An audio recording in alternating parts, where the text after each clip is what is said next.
I stole a very simple trick from speech therapists, and now I use it with my language and EAL students. Let me tell you a little bit about modeling and recasting and how these language, speech, and language techniques can be used when you're teaching your child a second language and helping them, supporting them to learn a new language. Modeling is simply talking your way through life and through your actions or child's actions. For example, if a child is struggling with actions or words for actions that are used in everyday life, what you can do as a parent is talk your way through the actions that you perform around the house. For example, oh, look at me, I'm washing my hands. Oh, I'm rubbing and scrubbing. Or, oh, look at me, I'm putting the laundry in the washing machine and the machine is going to wash it. And then I have to brush my teeth because we are going out. But before we go out, oh, we need to put on our shoes, etc., etc. And in the same way, when the child is doing something, you can just be behind them and just narrate whatever they're doing. Oh, I love how you're putting on your shoes. We are tying our hair because it's windy outside. And you swallowed it. If your child is struggling with the vocabulary related to kitchen or food or verbs related to kitchen, you can do the same.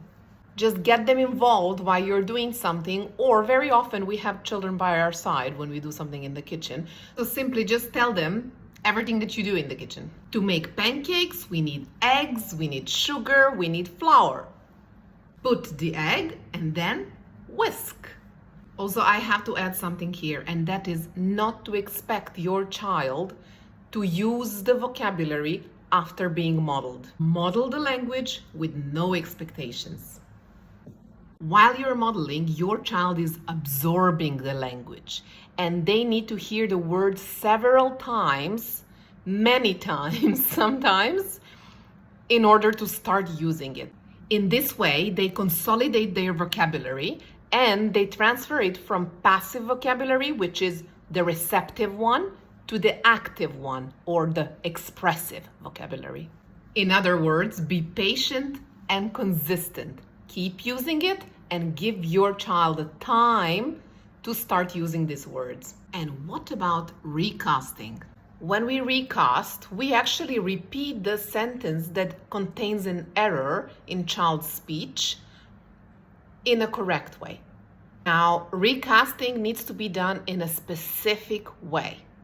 First, it needs to be done immediately after the child has said the sentence. If the child says, "We was playing outside," immediately say, "Oh, I see, you were playing outside." Second, avoid judging the child for the mistake and avoid explicitly correcting them. That can sound like this: "I won't eat."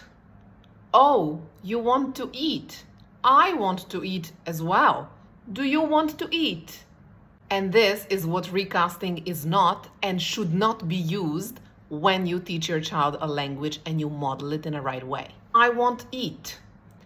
We do not say I want eat. We say I want to eat. I want to eat. Please repeat after me. I want to eat. Never do that. Also, never stop the flow of conversation and interrupt the child while they're saying the sentence, even with the mistake.